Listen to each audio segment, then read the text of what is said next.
porque hay muchas cosas, hay muchos que podríamos decir del compañero Pedro Miguel, pero creo que su forma de estar presente, saber estar en el momento, cuestionando, presentando, ventilando información y compartiéndola con los procesos de este país, es lo que a mí en lo personal me parece más importante. Entonces, su conferencia del neoliberalismo y la evaluación de la gente, creo que da en el punto del tema de lo que está sucediendo. Es la gente la que está perdiendo ese valor, a la que se está desgastando con este proyecto que se ha impuesto y que ha robado y comprado conciencias de este país.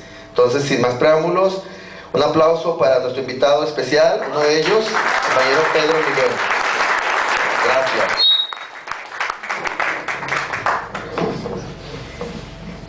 Pues muchas gracias por la invitación y entremos en materia.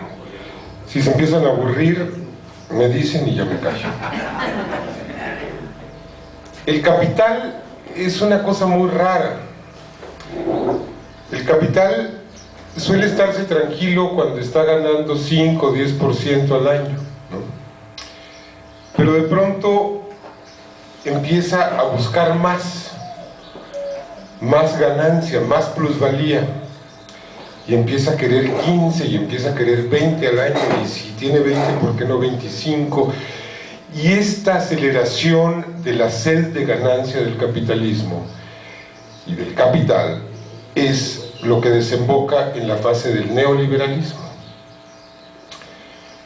Y cuando el capital ya está en 25-30, pues quiere más, y entonces tiene que cambiar el modelo social y tiene que inventar nuevos negocios que le den esas ganancias que está necesitando. Y esos nuevos negocios se llaman privatizaciones, por ejemplo. Se llaman quiebras de empresas públicas. Se llaman contratismo, como ese contrato que documentamos a principios del Calderonato entre Repsol y Comisión Federal de Electricidad, para que Repsol le surtiera gas natural a Comisión Federal de Electricidad para sus plantas. Fue un contrato por 21,000 millones de dólares. Repsol compraba ese gas en Bolivia y en Perú en 5,000 millones de dólares y se embolsaba 16,000 millones de dólares en un contrato que era mucho más que el presupuesto de salud del gobierno federal. Y si ustedes han volado de noche por la costa del Golfo de México, tal vez se hayan dado cuenta que esa costa está muy bien delineada y se ve perfecto el contorno del mapa, porque encima de los pozos petroleros hay luminarias que están quemando el gas natural, porque nos dicen es que es muy caro explotarlo y meterlo en un tubo y llevarlo a tu estufa. Eso de que es muy caro, pues sí, es muy caro. Es decir, un grupo de petroleros independientes hizo un estudio y concluyó que costaba algo así como 600 o 700 millones de dólares hacer gasoductos a las principales ciudades del país para aprovechar ese gas natural. 600, 700 millones de dólares. Y para ahorrarse ese dinero, entonces contrataron el abasto de Repsol por 21,000 millones de dólares. Este es el tipo de negocios turbios, de negocios corruptos, de negocios saqueadores que empieza a practicar el neoliberalismo. Pero no le bastan. Llega un momento en que ya ni eso le es suficiente y quiere más. Y quiere 100%, y quiere 200%, y quiere 300%. Y los siguientes modelos de negocios se llaman el narco, se llaman la explotación de personas, se llaman el secuestro, se llaman el contrabando. Y eso nos explica por qué estamos como estamos. Eso nos explica por qué estamos metidos en una guerra desde hace más de 6 años Ahora ya no se habla de ella, ahora, según se le salió decir al gobernador de Colima, ya el régimen, encabezado por Peña Nieto, decidieron que mejor no informar de los pormenores de esta guerra, mejor no dar los partes de guerra. Les parece que publicitariamente, mercadológicamente esto es lo conveniente, pero la guerra sigue, y todos lo sabemos. Todos sabemos que estamos sumidos en una espiral de violencia. Estaba a punto de decir absurda y sin sentido, pero no, tiene mucho sentido. Ya Bush descubrió el negocio de destruir países. Es un gran negocio destruir un país. Destruir Irak les fue muy jugoso.